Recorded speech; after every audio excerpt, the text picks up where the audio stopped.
We are continuing our walk through Psalm 62. This is day 3.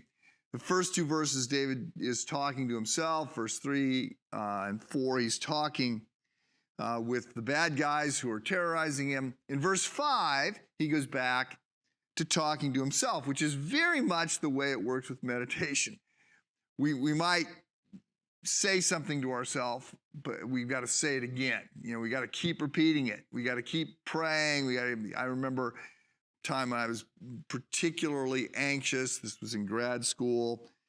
Got off to a bad start, and I was just sort of overwhelmed. And I had to work really hard. I remember just an ongoing battle to fight back anxiety. And so there's a lot of ongoing sort of pep talk stuff that can happen with meditation. We see here in this psalm the possessive pronouns. He's talking about my God, you know, my salvation, my fortress, my refuge. And then he says, my salvation, this is verse 7, my honor depend on God. He is my mighty rock, my refuge. Trust in him at all times, you people. Pour out your hearts to him, for God is our refuge. And I just want to say there's a sense in which the word only is included here, because what we want, for the most part, is we want God and we want everything else.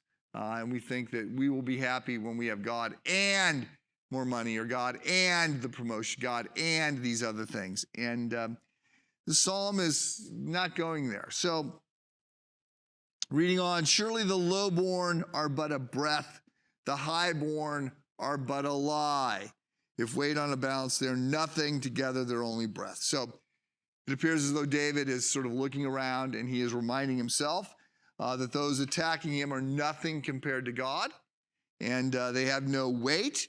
And then he proclaims, do not trust in extortion or put vain hope in stolen goods. Though your riches increase, do not set your heart on them. One thing God has spoken, 2 things I have heard. Power belongs to you, God. With you, Lord, is unfailing love, and you reward everyone according to what they have done. So, what do we learn here? What do we learn in this very august psalm full of this just great prose, just the gravitas of this psalm? Well, we learn that what we're after is rest, like restoration, peace, contentment, shalom, and that this comes from a relationship with God. We pursue all kinds of things: money, sex, power, excitement, promotions, better health, you know, better food, friends, better friends, whatever.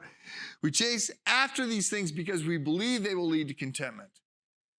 What we're after is contentment. If I could offer you, if you were clued in and I said, I will offer you either $100 million and no contentment, or contentment without the $100 million, right?